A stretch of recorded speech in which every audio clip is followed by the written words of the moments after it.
Jimmy cooked me breakfast this morning, down in his apartment, and we ate together at the bar while I tried to fathom what the day ahead of me was going to entail. At about 6 a.m., a red light started flashing above our heads and an alarm, when I recognized buzz throughout the restaurant every time there was a delivery at the back door, began blaring. "They're here early," Jimmy said, and wiped the corners of his mouth with a napkin, tossing it into his plate and standing. He left into the bedroom and returned wearing a quilted dressing gown. Nia emerged in the matching shirt to Jimmy's pajama pants, and together we climbed the stairs back up to the restaurant. Nia slid onto a table and sat with her legs crisscross applesauce in front of her. The silk button-down was so big on her it reached past her knees, and the sleeve swallowed up her hands. She looked like a particularly lethal 5-year-old playing dress-up with her father's clothes. She'd balled her hair into a messy chignon at the back of her head, and she smiled sweetly to me as I followed Jimmy into the receiving area to the side of the kitchen. Joy was still laying there at the back door to the alley, but he had been covered with a white sheet, and the blood had plastered the fabric against what was left of his face. Jimmy hit a red button on the wall, and the receiving bay door started clumping upwards, panel by panel, until it was rolled up near the ceiling. A white van, no windows, of course, backed up the rest of the way into the bay, and the back doors opened as Jimmy hit the button again, and clump by clump the bay door closed once more. A bear of a man crawled out at the back, and Jimmy stepped forward as they wrapped their arms around each other and laughed. Another man crawled from the driver's side and began pulling equipment from the back of the van. A reciprocating saw, black construction bags, bottles of bleach. There were 2 50-gallon drums back there, labeled with the symbols of some kind of corrosive chemical. "You enjoy the trip to Maine, Teddy?" Jimmy asked. "Of course. It's always nice to visit new places." The man's name was Theodore Moretti. He'd introduced himself to me one morning at the bodega. I'd been standing there waiting to buy a pack of cigarettes, and he'd been in deep conversation with Becca about a runner. He'd been asking about someone by name. I didn't know the guy myself, but Becca had been telling Moretti exactly where to find this guy, that he was hiding out at a girlfriend's in Bushwick. Becca had a network of cousins who worked at the other Reeve food locations, and an old high school boyfriend of hers named Henry Renault that happened to be a cop now. Becca knew about anything that happened in Brooklyn, it seemed, within 5 minutes or less. Her phone was always dinging with notifications. Afterwards, Moretti had passed her a thick fold of money, and she'd slipped it into the kangaroo pocket of her ubiquitous hoodie, not in the register. Then he turned around and told me his name and shook my hand, like I hadn't just seen and heard what had happened right in front of me. "We got new people in here?" Teddy asked, looking in my direction. I gave him an awkward wave, feeling like a moron. Joey had an early, involuntary retirement," Jimmy replies. Moretti mumbled something beneath his breath and crossed himself. God rest him. He was a good kid. I'm gonna have to drop by and check on his ma. She's probably taking it pretty hard. "Not right now, anyway. Ain't nobody told her yet. I'm gonna need you to take him down to the funeral parlor when we're done. Tell Goldberg I'll pay for it all, but right now we got bigger issues inside." The nameless driver passed me the 2 bottles of bleach, rolled the trash bags up into a neat ball, and set the Sawzall under his arm. We followed Jimmy and Teddy inside. "What a fucking mess," Teddy said cheerfully as we breached the back dining room. The driver set down his burdens on an empty table, and I set the bleach bottles beside them. "Teddy!" Nia squealed, hopping down from the table. She leaped into the man's arms, and he picked her up off the ground and kissed her full in the mouth, and not the kind of kiss your overly friendly aunt gives you at family reunions. Jimmy barely seemed to notice. The driver was looking at Nia with a disgusted expression. As I watched, he crossed himself and muttered a prayer underneath his breath. He pulled on a pair of black protective gloves and shook out a garbage bag, crossing the room to pick up the 2 heads lying there and toss them inside with all the gravity of a chain gang member picking up litter. He exited back into the kitchen, and I imagined the heads were going to end up in the steel drums in the back of the van. "Ben tornato, amore mio," Nia said. when Moretti let her up for air and set her back on the ground again. Grazie, tesoro. Moretti made short work of the bodies after that, rigor mortis having mostly let go by that point, breaking them down at the joints and cutting the torsos into 2 even, easy-to-carry pieces. I tried not to gag as I took pieces of bone and flesh, fat and organ with my gloved hands, placed them into the garbage bag, and carried them back into the receiving bay. The driver took them from me and dropped them with a splash into one or the other of the drums. He was wearing a respirator and a pair of safety glasses, and my eyes watered from the acrid smell exiting the van. After the butchering stopped, the 2 men carefully picked up Joey's body between them and placed him on the floor in the back of the van. Moretti crossed Joey's arms over his chest, made the sign of the cross on what was left of his forehead with his thumb as he mumbled a prayer, and then covered the body with the sheet again. They left soon after that, Nia kissing Moretti goodbye, and I was left with commercial-grade Dawn, the bottles of bleach, and a bucket and scrub brush, with the instruction to clean the congealed blood off of the dining room and kitchen floors and walls, and to sterilize the areas so we'd be ready to open tomorrow morning for regular business hours. Jimmy and Nia headed back downstairs. Jimmy left me with his cell phone number in case I needed anything. I was given a sign to hang on the front door, closed for cleaning, and I set to work doing just that. It was a hell of a lot harder cleaning up dried blood than I had ever imagined, and I worked myself into a sweat within minutes. And though the bubbles in the bucket turned a darker and darker red, I seemed to be making no headway on the pool on the floor. Jesus fucking Christ, what happened here? I heard. Fuck. I forgot to lock the front door back. I looked up and found a police officer standing in front of me. Sergeant Nuzzo from the 61st Precinct. I dropped the brush on the floor and raised my hands in the air reflexively. Nuzzo released a sound of disgust and waved his hand in front of him. You know what? I don't even want to know. Where's Jimmy? I gave the boss a call, told him he had a visitor, and when the man came upstairs in his dressing gown again, he didn't seem in the least bit surprised to see a cop standing in his restaurant. What's the news? Jimmy asked. They got jack shit up in the 1st Precinct. No calls in on the tip lines yet. I mean, it's kind of still early to tell, but if it's in a month since the first one, and as long as you guys keep it quiet from now on, this is going to become another unremarkable footnote in the city's history. Trust me, we got a whole fucking warehouse filled with nothing but cold cases. Give it another few weeks and nobody will even remember these floaters. Jimmy handed Nuzzo a wad of cash and sent him on his way with a fresh cup of coffee. I made sure to lock the door back after he left, and went back to scrubbing the floor. About 20 minutes later, I finally started to see the white of the tile through the first blood pool, and I heard a fist banging on the front door. I slipped off the black rubber gloves and headed to the main dining room. We're closed, I said loudly. The fuck you are, Beckery barked at me. I'm fucking freezing to death over there, and if Jimmy wants his money laundered properly, you damn well better let me inside. I keep double-pressing keys because I'm shaking so goddamn hard. She and her father lived in the apartment next door to mine. I'd been too concerned about my own shit to think about the rest of the poor people in the freezing apartment building. I should have known the bodega was just another spoke in Jimmy's business wheel. I didn't have the energy to argue and unlocked the door, stepping aside to let Becca through. She had a Brooklyn Nets beanie pulled down over her ears, and she looked like she was wearing at least 3 layers of clothes under her coat. She headed back into the second dining room and tossed a black duffel bag on one of the clean tables.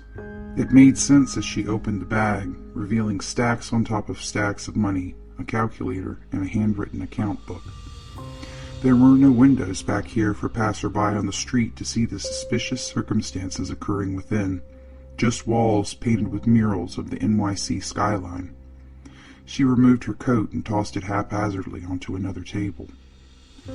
I locked the door back behind me, headed back to the second dining room, slipping my black gloves back on and returned to scrubbing the floor. Becca was a 19-year-old Columbia University student in her junior year, just 2 months shy of her 20th birthday on February 14th of the coming year. In the bodega, there were lots of pictures of her extracurricular activities, both legal and illegal. She was a cheerleader, and that made sense too. She was, to put it frankly, the shortest woman I had ever known personally, about 4'6", a little ball of corded lean muscle, barely 90 pounds. She probably made it easy on her teammates when they tossed her into the air with as tiny as she was. I liked to think that I knew Miss Rebecca very well. I had spent enough hours perched on a stool in front of and to the side of the register, or smoking out front of the bodega, 2 free packs of cigarettes and all the donuts and fountain drinks I wanted in exchange for hanging out and giving the convict look when she was closing alone. I'm good at it, she says. Go in the back and grab me a bottle of vodka.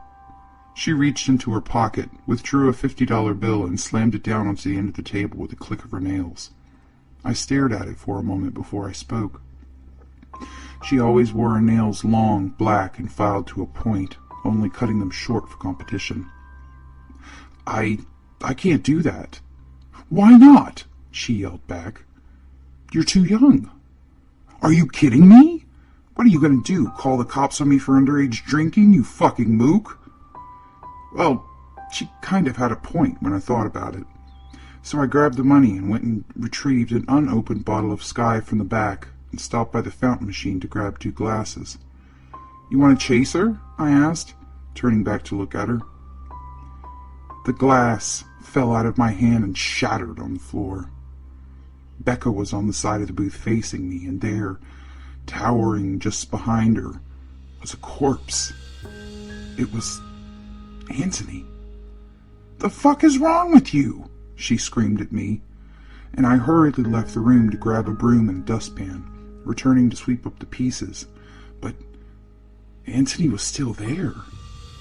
He raised the stump of his right wrist and jabbed it in my direction, then down at Becca. If he had hands, he'd have been pointing. She'd grabbed the bottle and a new pair of glasses and had seated herself back at the booth. She took a large gulp of vodka that made my eyes water in sympathy as she hissed in a breath and chased it with a gulp of cola. I disposed of the broken glass in a nearby trash can, and within a few minutes she'd counted out several $1,000s and wrapped them in bank bands. The adding machine whirred, and the paper coming from it got longer and longer. Why does he have you do it by hand, not with a bill counter? I mean, it'd be easier, I finished awkwardly. No shit, Sherlock. Jimmy don't trust him. Apparently, once upon a time, Jimmy knew a guy that could set him to miss a bill a set number of times. He could skim that off the top without ever having his boss know anything was missing. If it said 1,000, of course he'd have 1,000, so that 200 the machine missed never got missed. Besides, Jimmy's a paranoid fuck. He sleeps with a fucking gun under his pillow. There wasn't much I could say to that, so I returned to my place on the floor, put my gloves back on, and started scrubbing at the blood again. I looked up in her direction every few minutes, but Antony's mutilated bulk was still standing there, staring at me with no eyes and dripping a puddle of water on the tiled floor, pointing at me. I need another drink, Becca said to me, and I could hear tears in her voice. I removed the gloves again and grabbed the glass off her table and went to refill it with cola. As I carried it back to her, I saw that she'd pulled her cell phone out and dialed a number from her contacts. Anthony jabbed his wrist at her again. I felt like a creep for spying on a teenage girl's personal business, but I looked at her phone screen despite myself. The contact was simply listed as T, and there was a picture attached to it. Becca was in the picture, wearing a pair of sunglasses. It had been taken at the top of Dino's Wonder Wheel, and she'd been kissing the man beside her with her hands cupped around his face. The man had been the one to hold the phone up and take the picture. The man was Anthony Zabrowski. I had never had any idea Becca knew Anthony any better than as another daily customer of the bodega. The phone rang and rang. Of course, the owner wasn't capable of answering his phone anymore, and she eventually jabbed the end button on the phone screen and banged her fist into the table. "Stupid motherfucker," she hissed, snatched the cola out of my hand as she downed another double shot of vodka. There was another fierce movement from Antony's corpse, and I cleared my throat. You want to talk about it? I asked. Fuck you, Becca hissed in return, and then turned her phone face down on the table. Hey, I'm a good listener, and whatever you say doesn't matter, right? I barely exist. She scoffed at me, took a sip of her cola, and then wiped the tears off of her face like she was embarrassed they were even there. She sat for a moment longer in silence. It's stupid. I shouldn't even be worried about it. It's not like I'm the first dumb bitch to believe a line from some asshole that wanted to get his dick wet. He even took me to meet his fucking mother. Who does that when they're just gonna turn around and ghost you? He told me he wanted to get married, and now the motherfucker doesn't even have the decency to ignore my calls? He just lets his phone ring, and I know he's home. His bedroom is right underneath mine, and I can hear his phone ringing, but he won't even answer the door. Her voice cracked. The corpse behind her bent, wrapped his thick arms around her shoulders, and pressed his torn-open lips to her cheek. Her tiny body gave a massive shudder. Jesus Christ, why is it so cold in here? I swallowed and seated myself in the booth across from her. Did you tell Pops, about you and Tony Z? She stared at me for a moment, then looked back down at her phone. You nosy fuck, she muttered. Then, and hell no. Pops thinks I met a guy at college. He'd have a calf if he knew I was dating a 30-year-old, which I think is pretty hypocritical considering he's dating somebody 348 years older than him. Bianchi? I asked, and she nodded, her eyes narrowed at me. Say, how the hell did you get wrapped up in all this? It was, kind of an accident. She laughed bitterly and took another sip of her soda. Do you know the first time I met Nia Bianchi? She asked. I was 4 years old. My mom was alive back then, and she and my dad had just opened up Lee's. We've got 14 different locations now, but back then, it was the first one. My mom, my Oma, she had some shady contacts up in Koreatown, and they were expecting the store to be a new way to run cash through to clean it, but my dad, my Appa, didn't do such a good job picking the neighborhood we opened our first store in. Jimmy Chiellini showed up one day with a fruit basket to go along with his intimidation tactics and demanded the same tribute he gets off of every business in this neighborhood. My Appa told him to fuck off, and for a little while it seemed like things were going to be quiet. Then one day I went outside when the ice cream truck came by. I wanted a Choco Taco, and we didn't sell them. And I never made it back inside. Somebody snatched me off the street. I took a chunk out of his hand when he grabbed me and stuffed me in the car and put a bag over my head. They tied my hands and feet while they sped off, and then they drove a short distance and took me inside somewhere. She poured another shot and offered me the glass, and I took it with muttered thanks. She held the bottle up, and I clicked my glass against it, and she took her next shot from the bottle itself. I was sitting there. I couldn't see anything, so I was listening. I was listening hard. I could hear Jimmy speaking off to the side, and a woman's voice. She says, I don't like children, Giacomo. They have no taste. Becca let out a bark of laughter. And Jimmy goes, Jesus Christ, Nia, I didn't bring her here for you to kill her. I just need a place to keep her for a few hours. They're going to crack fast. Nobody needs to hurt the kid. You don't like kids? Then just think of her as a tiny adult. Christ, really? Just talk to her, play a game, tell her a story, keep her occupied for a few hours. It's all you gotta do, princess. She sniffed back tears and turned her phone face up again, flipping to her gallery and opening another picture of Antony. He looked remarkably soft in the picture, dressed in a pair of fuzzy flannel pajama pants with the usual paperback in his hands. He looked up and smiled for the camera. Becca ran the pad of her thumb over the image of his face, took another gulp off the vodka. Demons got no experience when it comes to children. Children are innocent. They got no use for 'em. I couldn't be scared of her. She was terrified of me. She did exactly like Jimmy said. She treated me like a tiny adult, just like my Oma did. And then she called Rossi for help, and that was how I met Pops, too. He brought me a Happy Meal and a Choco Taco, and we played Monopoly for 3 hours while we waited for Jimmy to come back and get me. Rocco knocked a tooth out of Jimmy's mouth when he got there. Cold-cocked the capo right in front of me. Pops might be mafiosi, but he has his own morals. No women, no children. Damn sure not a girl child.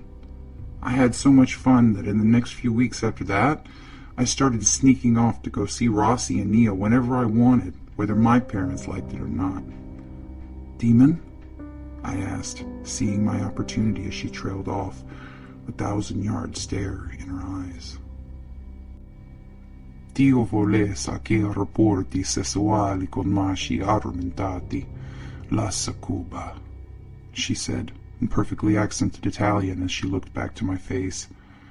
I have to admit it impressed me, because I'd also heard her speaking fluent Korean with her father, Sam. A female demon that has sexual intercourse with sleeping men, a succubus, she had said. Rossi knew what she was. Jimmy had met Nia on a trip to Napoli to visit family and made a deal with her back in '83 for a steady supply of food in exchange for her services to the Brooklyn Camorra. She's an attorney, you know, a damned good one. She can get anyone out of anything, and she can make anyone disappear off the face of this earth if she really wants to. And all Jimmy has to do is make sure she gets laid on the regular. Don't be surprised if you end up on the rotation. She can't stay too long with any one man because she'll suck the life out of them, literally. I held my glass out and she poured me another shot of vodka. My parents had to break down. They had to give in to Jimmy to get me back, and my Oma, she paid the price for it. There was a drive-by one day, and she died in front of me, laying right there in the middle of Avenue U. But about a week before the day she died, my Oma took Rossi to a lawyer. She forced him and Nia into adopting me, blackmailed them, said she'd go to the police and report my kidnapping and the extortion of her business. Rocco gave her this hard stare and asked her if she knew who he was. She just laughed at him, said, "What are you going to do, kill me? Take a number, motherfucker." I didn't get what she meant. I was a fucking dumbass kid. I was thinking how lucky I was. I got to have 2 moms and 2 dads. But Oma knew what was coming, even then. She wanted to make sure I was taken care of, and she knew Rossi would do it. Pops loves children. That's why everyone calls him Pops. But he can't have kids. It was why his wife divorced him and he never remarried. And Nia, being around me made her remember wishing for children when she was alive. I think my Oma knew my Appa was going to go off the deep end when she died. And he did. He's been working on suicide by liver failure for the last 15 years. It's a slow fucking process. I swallowed the shot and grimaced, looking over Becca's shoulder where Anthony's corpse was still standing. There were 2 lines of blood leaking out of his empty eye sockets, almost like tears. Look, Becca, I know you're mad at Anthony, and I'm not saying you ain't got a right to be, but, I knew Tony pretty well. He loved you. He wouldn't have left without saying goodbye if he had a choice. Just keep that in mind, B. He might have some things going on that you didn't know about. I offered her glass back to her. She just stared at me, not saying anything. Anthony bent again, pressed another kiss to her hair, and suddenly he wasn't there anymore. The puddle of water on the floor was. Becca released a shuddering breath and gave another shiver. "You gotta turn the heat up in here. This is fucking ridiculous," she said.